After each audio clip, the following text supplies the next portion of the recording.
Hello children, आज की class में मैं हिना आपको ले चलूंगी सौर मंडल या सोलर सिस्टम की दुनिया में।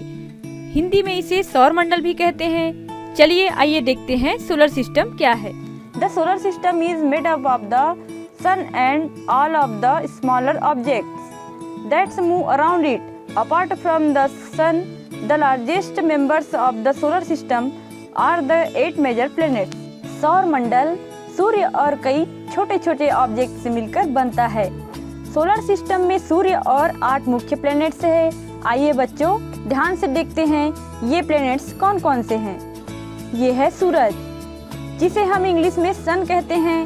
इसकी स्पेलिंग देखते हैं SUN। सारे प्लैनेट्स इन्हीं के चारों ओर अपने अपने ऑर्बिट में मूव करती हैं। सूरज दादा हमें गर्मी प्रदान करते हैं। सन हीलियम और हाइड्रोजन गैस का विशाल गोला है। सूरज दादा के बाद हम प्लैनेट्स के बारे में बात करेंगे। प्यारे बच्चों, सोलर सिस्टम में मेनली 8 प्लैनेट्स हैं। चलिए एक एक करके सभी को जानते हैं। सूर्य के क्रम के अकॉर्डिंग सबसे पहले मर्क्यूरी आता है। इसे हिंदी में बुध ग्रह भी कहते हैं। फिर आता है वीनस यानी शुक्र। उसके बाद हमारी प्यारी पृथ्वी आती है। उसके बाद मार्स या मंगल।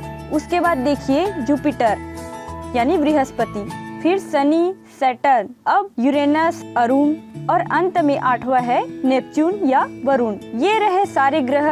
अब इसके बारे में जानते हैं। क्रम तो आपने जान ही लिया होगा। अब चलते हैं इनके बारे में विस्तार से जानने के लिए। मर्क्यूरी यानी बुध।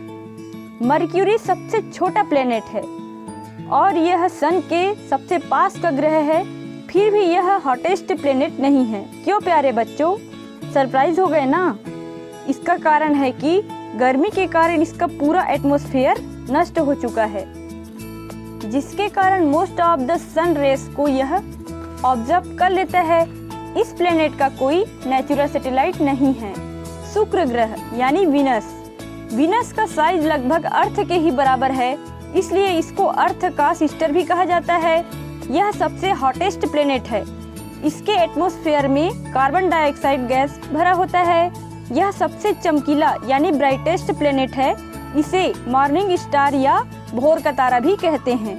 समझ गए ना बच्चों? पृथ्वी या हमारी ग्रह। बच्चों, अर्थ ही ऐसा प्लेनेट है जहां लाइफ है। प्यारे बच्चों, पृथ्वी यानी अर्थ अपनी जगह पर भी घूमती है और सन के चारों ओर भी चक्कर लगाती है। अर्थ सन के चारों ओर एक चक्कर 365 दिन 6 घंटे 45 मिनट में कंप्लीट करती है और अपनी जगह पर एक चक्कर 23.56 घंटे में पूरा करती है, जिसके कारण दिन और रात होता है। 71% भाग में पानी होने के कारण यह ब्लू कलर में दिखाई देती है, इसलिए इसे ब्लू प्लेनेट या नीली ग्रह भी कहते हैं। पृथ्वी की एक नेचुरल सैटेलाइट है, उसे हम चंद्रमा यानी चंदा मामा कहते हैं।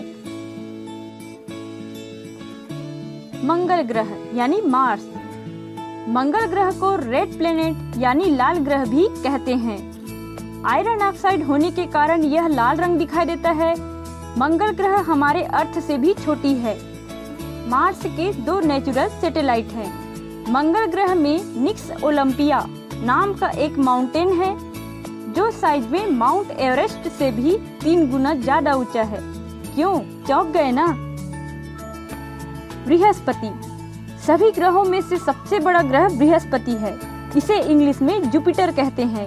इसके 79 नॉन चंद्रमा यानी नेचुरल सैटेलाइट है। जुपिटर को सन के एक चक्कर लगाने के लिए 12 साल लगता है। सारे प्लेनेट का वजन भी जुपिटर के वजन का 1/4 है। छठे नंबर का ग्रह है शनि। सूर्य से दूरी के हिसाब से सैटर्न 6वें प्लेस पर है। साइज में यह 2nd नंबर पर है। इसके चारों ओर सुंदर वलय यानी रिंग होता है। इसके 62 मून है। सबसे बड़ा मून टाइटन है। अब देखते हैं 7वां ग्रह अरुण यानी यूरेनस। यह 7th नंबर का प्लेनेट है। इसे ग्रीन प्लेनेट भी कहते हैं। इसका हरा रंग मीथेन गैस के कारण होता है। इसके 27 यानी 27 नेचुरल सैटेलाइट हैं। अंत में 8वां यानी अंतिम ग्रह वरुण ग्रह, जिसे नेपच्यून कहते हैं। सन से डिस्टेंस के हिसाब से 8 नंबर का प्लेनेट है और साइज में चौथे नंबर का प्लेनेट है। यह सन से दूर होने के कारण सबसे कूलेस्ट प्लेनेट है। सन के एक चक्कर लगाने के लिए इसे 165 साल लगते हैं। तो बच्चों, आज हमने सोलर फैमिली के बारे में जाना।